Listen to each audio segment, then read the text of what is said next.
Bismillahirrahmanirrahim. Assalamualaikum warahmatullahi wabarakatuh.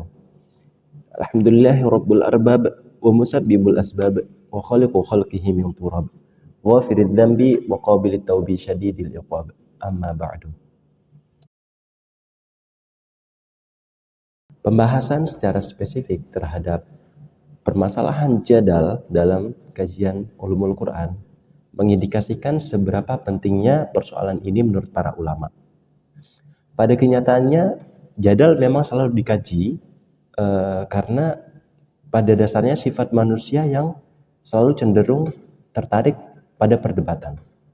Terlebih lagi, seperti pada masa ini, era kemajuan teknologi yang begitu pesat, yang membuat segalanya berkembang semakin cepat, menjadikan semua elemen masyarakat itu terlibat dalam setiap hal, termasuk dalam hal perdebatan. Mengkaji pembahasan Al-Quran tentang berdebat merupakan sebuah upaya untuk mengembalikan keadaan moralitas masyarakat. Yang mana keadaan moralitas ini semakin lama semakin kabur. Hal ini dimaksudkan agar moralitas tersebut kembali pada titik ideal, elegan, dan bermartabat.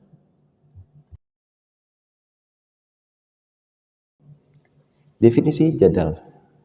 Secara umum, jadal adalah bersaing dan berlomba untuk mengalahkan lawan. Sedangkan jadal yang dimaksud dalam Al-Quran merupakan proses pembahasan atau pertukaran pendapat mengenai suatu hal dengan saling memberi alasan untuk mempertahankan pendapat masing-masing, atau yang biasa kita sebut sebagai perdebatan. Nah, secara bahasa sendiri, jadal itu berasal dari kata jadala yajidulu jadulan, yang artinya memintal atau melilin. Nah, definisi tersebut itu diambil dari kata jadal tu habla, yakni ahkam tu fatlahu, yang artinya aku kokohkan jalinan tali itu. Nah, maksudnya adalah dalam terjadinya suatu perdebatan, maka masing-masing kedua belah pihak akan menguatkan masing-masing pendapatnya dan berusaha untuk menjatuhkan lawannya dengan statement, dengan pendirian yang hanya dipegang teguh oleh dirinya. Sifat manusia yang cenderung menyukai perdebatan memanglah sudah menjadi tabiat bagi manusia itu sendiri. Sebagaimana pada firman Allah pada potongan ayat ke-54 dari surat Al-Kahfi yang artinya, dan manusia adalah makhluk yang paling banyak mendebat. Rasulullah sendiri diperintahkan oleh Allah Subhanahu wa taala untuk berdebat dengan kaum musyrik itu dengan cara yang baik, dengan cara munadharah. Munadharah sendiri bertujuan untuk menampakkan kebenaran, membangun hujjah, membangun alasan yang logis, alasan yang masuk akal. Hal itu tidak lain karena metode jadal Al-Quran dalam perdebatan orang kafir itu lebih mengedepankan hawa nafsu dalam mengutarakan pendapatnya. Konteks jadal dalam Al-Quran banyak mengemukakan dalil yang kuat, dalil yang dapat dimengerti dengan mudah, baik bagi kalangan orang awam maupun kalangan cendekiawan. Hal tersebut dikarenakan ada beberapa faktor. Di antaranya, yang pertama, Al-Quran itu diturunkan menggunakan bahasa Arab, menggunakan bahasa yang bangsa Arab itu pahami. Kemudian yang kedua, Al-Quran bersandar pada fitrah jiwa, memiliki pengaruh yang kuat dan argumentasi yang efektif. Kemudian yang ketiga, Al-Quran menggunakan tutur kata yang rumit dan pelik. Nah, hal itu bertujuan agar tidak sembarang orang itu dapat merubah derajat keaslian Al-Quran itu sendiri, yang mana merupakan kerancuan dan teka-teki yang hanya dapat dimengerti oleh kalangan ahli. Nah, faktor-faktor yang sudah saya sebutkan tadi dapat dikuatkan dengan pendapat Az-Zarkashi tentang dua hal. Yang pertama, seperti pada firman Allah surat Ibrahim ayat 4 yang artinya, dan kami tidak mengutus seorang rasul pun melainkan dengan bahasa kaumnya. Nah, kemudian pendapat Az-Zarkashi yang kedua, Orang yang cenderung menggunakan argumentasi yang rumit dan pelik, sebenarnya ia tidak sanggup untuk menegakkan argumennya dengan tepat. Karena orang yang mempersepsi tentang sesuatu kepada sebagian besar orang tentu akan kesulitan menjelaskan tentang argumen yang rancu, serta kabur berupa teka-teki rumit yang hanya sedikit saja orang yang dapat mengerti. Berbagai bentuk ragam perdebatan dalam Al-Quran sesuai dengan sifat-sifat manusia yang bermacam-macam. Ada beberapa manusia yang berkarakter simplistik, bersifat terlalu disederhanakan, menerima secara mudah penjelasan-penjelasan sederhana. Ada pula karakter manusia yang berpikir secara dalam, yang berpikir secara rumit dan mendetail.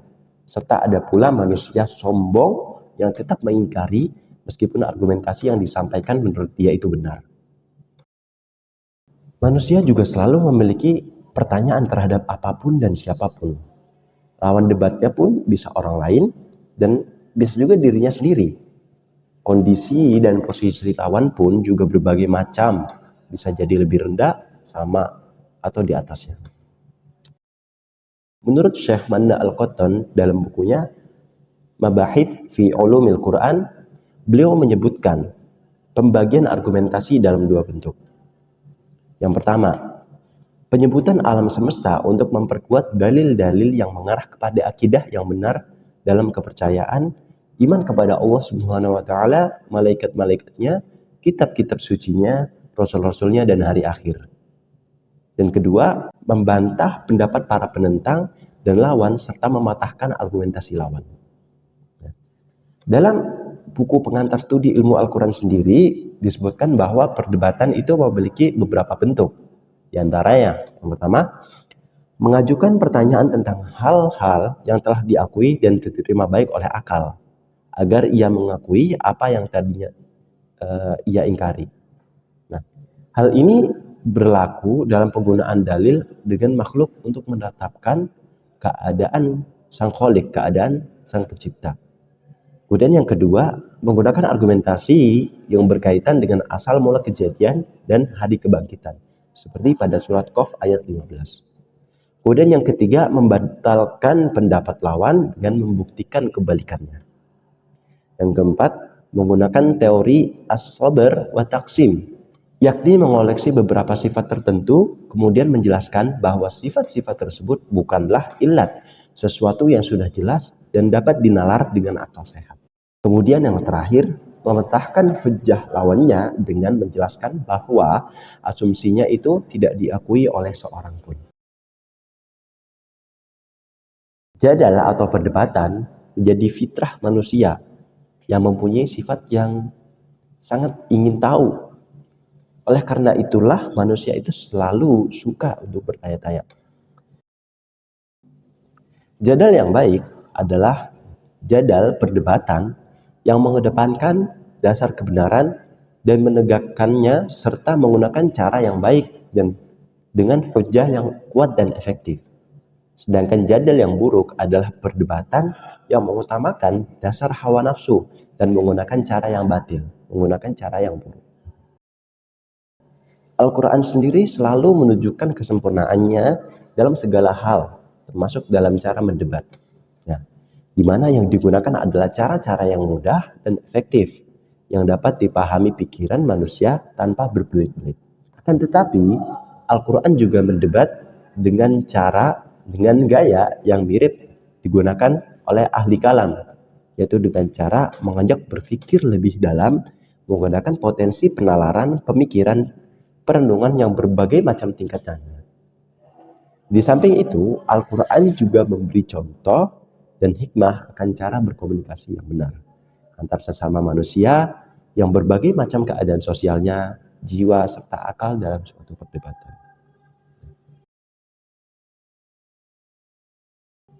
Sekian yang dapat saya sampaikan, kurang lebihnya mohon maaf. Wabillahi taufiq wal hidayah. Wassalamualaikum warahmatullahi wabarakatuh.